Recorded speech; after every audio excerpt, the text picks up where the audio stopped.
ये 1992 की बात है। एक आदमी यूनाइटेड स्टेट्स में दाखिल होने के लिए लाइन में इंतजार कर रहा है। उसके पास एक फर्जी स्वीडिश पासपोर्ट है। उसका असली नाम अहमद एजाज है। उसके बैग में 6 ब्लू मैनुअल्स और 2 वीडियो टेप्स हैं। उसी दौरान एक और आदमी भी कतार में है। उसने 3 पीस सिल्क सूट पहना है। उसके पास एक ब्रिटिश पासपोर्ट है। वो पासपोर्ट भी फर्जी है। उसका असली नाम रमजी यूसुफ है। ये दोनों साथी हैं। ये दोनों संगीन मंसूबे को अंजाम देने के लिए पाकिस्तान से न्यूयॉर्क तक सफर कर चुके हैं। 6 ब्लू मैनुअल्स में एक्सप्लोसिव्स बनाने के मिक्सिंग फार्मूलाज हैं और 2 वीडियो टेप्स पर बम बनाने के इंस्ट्रक्शंस वीडियो हैं। ये दोनों मिलकर यूएस की सरजमीन पर एक तबाहकुन हमला शुरू करना चाहते हैं। ये ट्विन टावर्स पर होने वाला पहला हमला था जिसे लोग अक्सर भूल जाते हैं। अहमद एजाज अपना फर्जी स्वीडिश पासपोर्ट निकालता है। इमिग्रेशन ऑफिसर उसके डॉक्यूमेंट्स चेक करता है। उसे शक होता है। वो उसे दूसरी जांच के लिए भेजने का फैसला करता है। ऑफिसर उसके सामान की तलाशी लेता है और मैनुअल्स ढूंढ लेता है। उसे मौके पर गिरफ्तार कर लिया जाता है। उसका सामान पुलिस जब्त कर लेती है। रमजी यूसुफ को भी दूसरी जांच के लिए भेजा जाता है। वो अपना फर्जी पासपोर्ट फेंक देता है और इसके बजाय एक इराकी शहरी होने का दावा करता है जो सियासी पनाह तलाश कर रहा है, यानी एजाइलम ढूंढ रहा है। उसे भी गिरफ्तार कर लिया जाता है, इस सूरत में बगैर वीजा सफर करने के जुर्म में। लेकिन अथॉरिटी उसको अपनी जमानत पर रिहा कर देती है। मतलब वो आजाद घूम सकता है अगर वो अपनी पनाह की दरख्वास्त के लिए कोर्ट की तारीख पर हाजिर हो। नतीजन वो कामयाबी से यूएस में दाखिल हो जाता है। लेकिन एजाज जेल में है और मैनुअल्स जब्त हो चुकी हैं। यूसुफ को अपना मंसूबा अकेला ही अंजाम देना पड़ता है। न्यूयॉर्क पहुंचकर वो बिल्कुल वक्त जाया नहीं करता है और फौरन हमले की तैयारी शुरू कर देता है।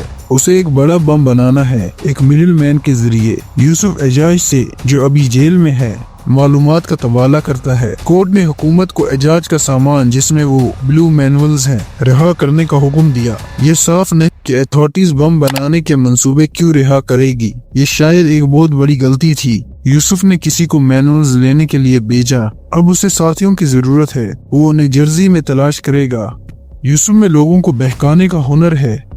वो इस्लामिक कमेटी के मेंबर्स के बीच में एक डॉर्मिटरी में चला जाता है। वहाँ उसकी मुलाकात मोहम्मद सलामे से होती है, जो फलस्तीन का एक इलीगल इमिग्रेंट है।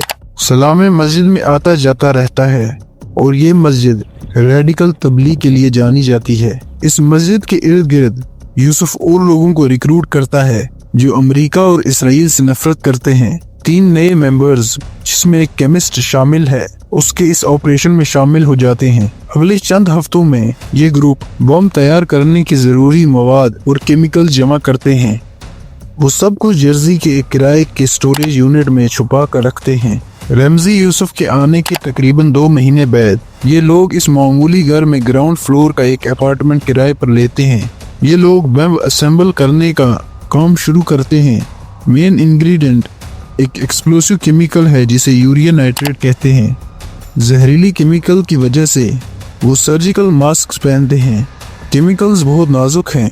वक्त के साथ दरवाजे का रंग सफेद और नीला हो जाता है। दरवाजे के हैंडल्स खराब होने लगते हैं। जैसा कि ब्लू मैनुअल्स में तफसील से बताया गया है, वो बम की तबाहकुन ताकत बढ़ाने के लिए एल्युमिनियम पाउडर और दूसरा मवाद शामिल करते हैं। महीनों तक बाहर किसी को एहसास नहीं होता कि आखिर ये लोग अंदर क्या कर रहे हैं और ना ही किसी पड़ोसी को शक होता है। तारीख है 26 फरवरी 1993। उन लोगों का काम आखिरकार मुकम्मल हो चुका है। ये अपना अगला काम शुरू कर देते हैं। बड़ी एहतियात से बम के पार्ट्स पीस बाय पीस एक पीली वैन में ले जाते हैं। एक छोटी सी गलती भी एक तबाहकुन धमाका कर सकती है।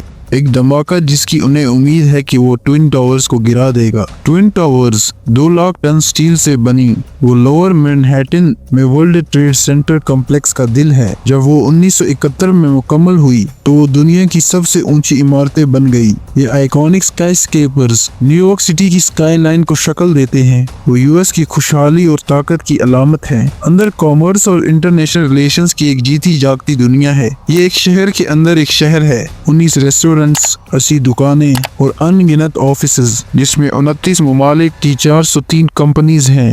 लंच टाइम होने वाला है। पीली वैन मैनहट्टन से गुजर रही है, अपने निशाने के करीब पहुंच रही है। अंदर यूसुफ और इसका एक साथी बैठा है।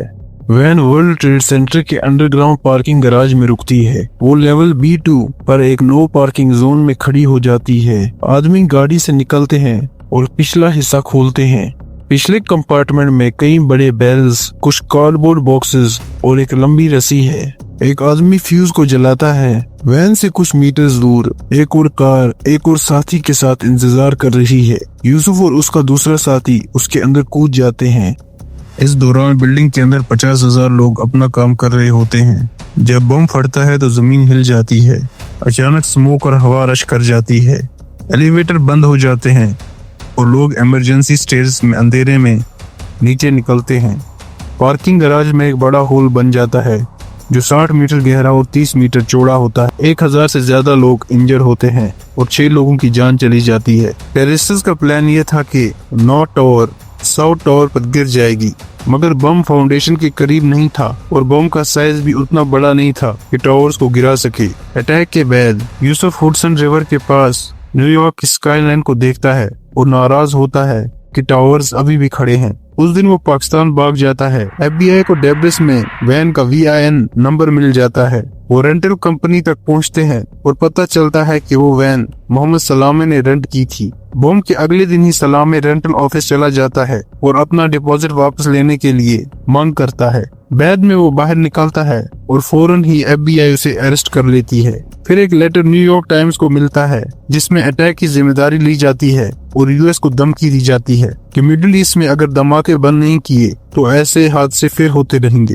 सलामी के थ्रू बाकी ग्रुप भी पकड़ा जाता है। एजाज को जेल से निकलते ही फिर से अरेस्ट किया जाता है। केमिस्ट को रेड में पकड़ा जाता है। तीसरा आदमी इजिप्ट भाग जाता है, लेकिन वहां फिर उसे गिरफ्तार कर लिया जाता है। सबको 240 साल की सजा सुनाई जाती है, लेकिन यहाँ अभी एक आदमी फिर भी मिसिंग है। उसका नाम है रमजी यूसुफ। यूसुफ फिर पाकिस्तान भाग जाता है, जहाँ एक स्टूडेंट उसकी मुखबरी करता है और वो फौरन गिरफ्तार हो जाता है। 1998 में उसको US लाकर लाइफ सेंटेंस प्लस 240 साल की सजा दी जाती है। मार्च 1993 में टावर्स फिर खोल दिए जाते हैं और हजारों लोग वापस काम पर लौट आते हैं, जबकि रमजी यूसुफ जिंदगी भर के लिए प्रिजन सेल में बंद रहता है। ये था आज का वीडियो। अगर आपको वीडियो पसंद आया हो, लाइक और सब्सक्राइब जरूर करें। अल्लाह हाफिज।